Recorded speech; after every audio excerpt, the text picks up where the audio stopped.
Hi, welcome back. I am at Dinosaur World in Tampa, Florida, and I wanted to talk a little bit about something that a lot of dungeon masters struggle with when they're trying to describe battles with giant monsters.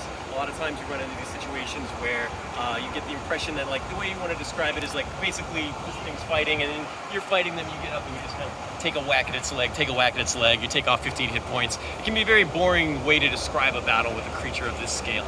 So, I think that a lot of that, can be mechanical. There's some mechanical things you can incorporate, but for really any gameplay system, you can really take charge of that as the dungeon master running the game. So for instance, in a Pathfinder or a 3.5, he would get a reach attack with his bite because he's a large size and I'm human size. So you can kind of play that as, he's taking a bite at you, but you slide underneath, or you run around, or you parry with your weapon.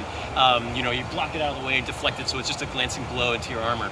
And when you get up here, like kind of, the gold standard is everybody wants to be Legolas running up the back of the mammoth, shooting it in the back of the head with an arrow and then sliding down the back. And, if your characters get the kill shot on this thing, you can describe it like that, right? You don't want a situation where you've got four guys standing around, bang, bang, spell, and it's not that exciting for the players. So you kind of have to get in there and be like, you run underneath it and get a cut from the underneath and you come out the other side. It tries to bite you and you duck out of the way and you get a cut on the side of its head. It's starting to bleed, it's staggering a little bit, and you can kind of climb up it and you get your knife down into it. And there's a lot of really cool ways that you can describe a combat with this thing, and you just have to really use your imagination and think about what that would really look like. And don't be so bogged down in the idea that this is a 5-foot square on the board and that's two 5-foot squares on the board and we're gonna just stand here and bonk each other.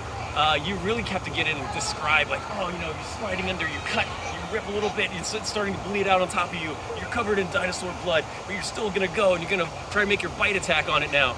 And it's really fun and cool, and it really adds a lot to make the players feel the scale of the thing that they're fighting. And it should be an epic battle because this is an epic thing that we're fighting here. So anyway, I hope that helps. Thanks so much, and we'll see you next time.